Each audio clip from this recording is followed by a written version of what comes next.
भी जब महाराज जी आ जाते थे अपने खालसे में, उनके आने पर लगता था कि एक व्यक्ति नहीं, इतनी शांति हो जाती थी, कुछ हल्ला गुल्ला कोई कर ही नहीं सकता था उनके सामने।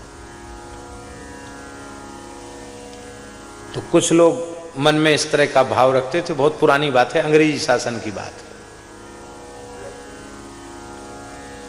महाराज जी का मन बहुत विरक्त था, तो उनके गुरु भाई थे, सिया रामदास जी नाम था, श्री सिया रामदास जी, वो स्थान में सेवा सब ठाकुर जी की संभालते थे।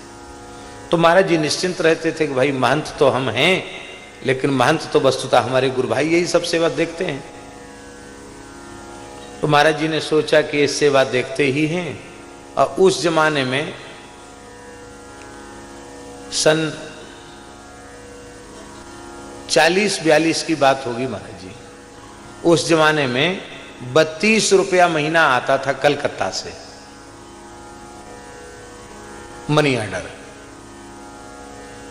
और वो 32 रुपया इतना मूल्यवान माना जाता था कि महाराज जी कहते 32 रुपये में ठाकुर जी के उत्सव, भोज भंडार सब हो जाता था, राशन पानी सब हो जाता था। अब वृंदावन में लोग कहते थे करे वहां तो कलकत्ता से आता है, ऐसा था। तो लोगों ने सोचा कि कैसे इनको तो कुछ मांगना भी नहीं पड़ता, सब व्यवस्था जुट जाती है। तो महाराज जी के मन में वैराग्य जगा और महाराज जी ने अपने गुरु भाई को बताया भी नहीं। सवेरे कमंडल लेकर जमुना जी के नाम से गए 3 बजे और लौट के आई नहीं। बोले अब तो भजन करेंगे। तो महाराज जी चित्रकूट में जाके देवास जंगल में अपने जो जिन महापुरुष से मिलकर के उनको कुछ विशेष सिद्धि लाभ प्राप्त हुआ, उन महापुरुष का संग कुछ दिन करके फिर उनकी आज्ञा से चित्रकूट भजन के लिए आ गए। महाराज जी विलक्षण जीवन था। कहते इतनी तीव्र व्याकुलता जगी हमारे मन में कि लगा कि व्यर्थ में हम फंस गए इस चक्कर में, और बिना कहे छोड़कर भागे। तो देवास के जंगल के पास कहीं कोई शिवालय था, बहुत थके हुए थे, वहां सो गए। तो अर्धरात्रि को मंदिर में बड़ी जोर का प्रकाश हुआ और किसी ने मेरे जटा पकड़ के खींचे। तो जैसे ही जटा पकड़ के खींचे तो नेत्र जैसे ही खोले तो साक्षात भूत भावन भगवान शिव खड़े हैं। पूरा मंदिर प्रकाश से जगमगा रहा, डमरू का शब्द सुनाई पड़ा और उन्होंने एक ही बात कही, जा बच्चा उत्तर दिशा की ओर चला जा, यहां से तू जो चाहता है वो तुझे मिल जाएगा। और बस ये कह के एक क्षण में ठाकुर अंतर्धान। वहां से आगे चले तो एक नग्न बालक दिखाई पड़ा। तो मन में अनुमान लगाया कि कोई कोल भील के बच्चे हों, क्योंकि अगहन का महीना था। कोल भील प्राय जंगल में बिना वस्त्र के भी रहते हैं। तो महाराज जी ने पूछा, बालक भगवान यहाँ कोई महात्मा रहते हैं? बोले थोड़ी दूर पर, यहाँ से थोड़ा उत्तर चले जाओ, एक महात्मा रहते हैं। ऐसे महात्मा है कि मिट्टी छू दें तो मिस्री हो जाए। कह के वो बालक चले गए। महाराज जी वहां पहुंचे तो वे परमहंस जी महाराज, परमहंस स्वामी श्री रामानुज दास जी, अद्भुत महापुरुष थे। फिर महाराज जी कहते कि उनके पास जैसे हम पहुंचे तो धूना चैतन्य था, अकेले महाराज विराजे थे जंगल में। एक कुइया थी छोड़ी पानी के साधन की, और महाराज ने हमारे जन्म से लेके कब दीक्षाली गुरु स्थान क्या है और क्या क्या साधना करते हो, कर चुके हो, और क्या तुम्हारी इच्छा, ये तो सब बता ही दिया। मार्ग में शिवजी की अनुभूति हुई, ये बात भी बताई। और जो बालक मिला था वहीं चरण पकड़ लेते तो काम तो वहीं बन जाता। वो श्री सनत कुमार भगवान थे, ऐसा कहा। तो महाराज जी कहते कि ऐसे उन गुरुओं का संग हमने किया।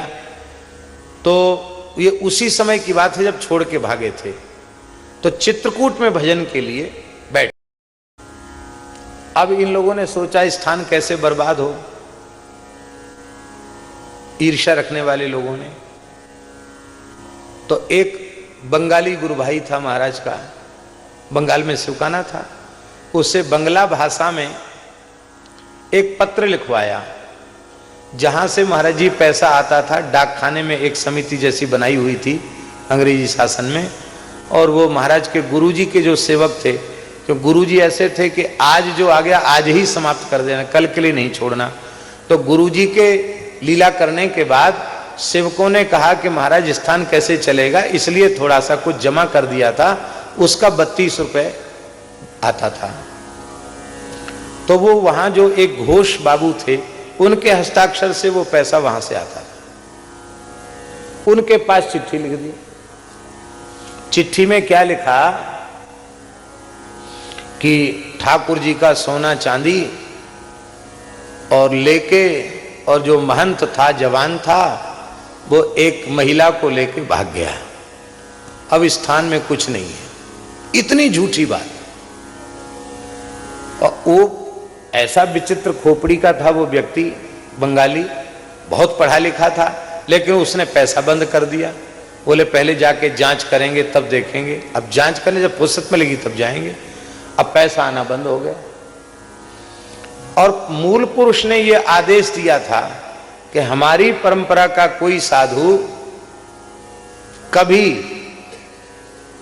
किसी के सामने हाथ नहीं फैलाएगा, न एक मुट्ठी अन्न मांगेगा, न 1 रुपया।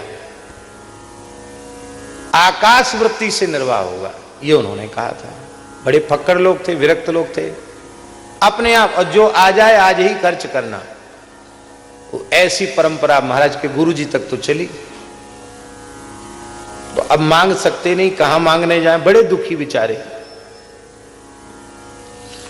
और महाराज जी को जैसे तैसे उन्होंने खर्च चलाया, सिया रामदास जी ने। अब महाराज जी चित्रकूट में भजन कर रहे थे, 6-7 महीना हो गए थे। तो एक दिन उनको लगा कि रात्रि में ध्यान में बैठे तो लगा कि किसी महापुरुष ने आके ऐसे धक्का दिया उंगली से।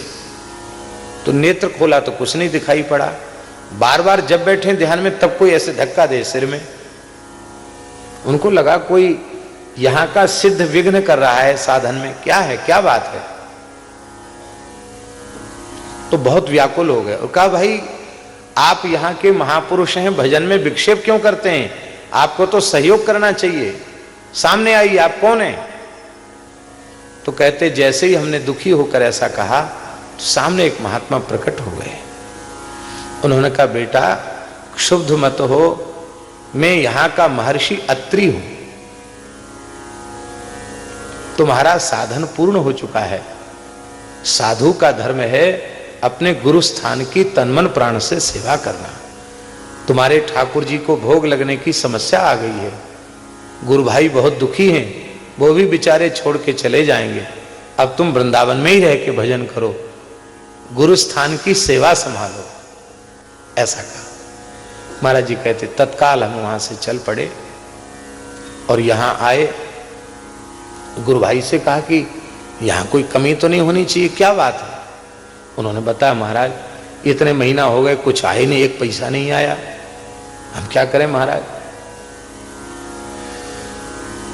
तो महाराज जी ने सोचा चलो कलकत्ता चलें। वहां गए, वहां वही बंगाली गुरु भाई, वो विरक्त साधु ही था, वो मिल गया। महाराज जी ने हाथ पकड़ा, बोले ले चल वहां। अब वो डर के मारे भाग भी नहीं पाया।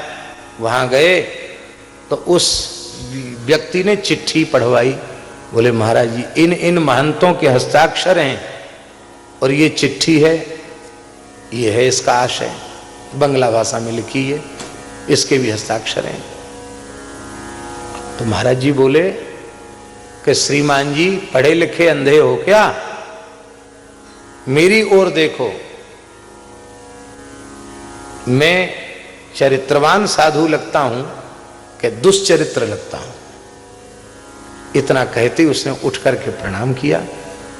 तो बोले तुमको गुरु स्थान में, तुम्हारा तो पैसा नहीं था, तुमको ऐसा नहीं करना चाहिए था, अब हमको कुछ नहीं चाहिए, अब हम जा रहे हैं।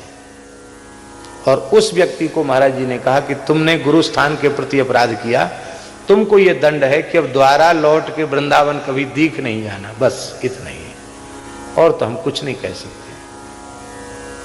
तो इस घटना को हम ये सभा में सुनाने की बात तो नहीं थी, लेकिन इस घटना को कभी महाराज जी सुनाते थे तो व्यथित हो जाते थे।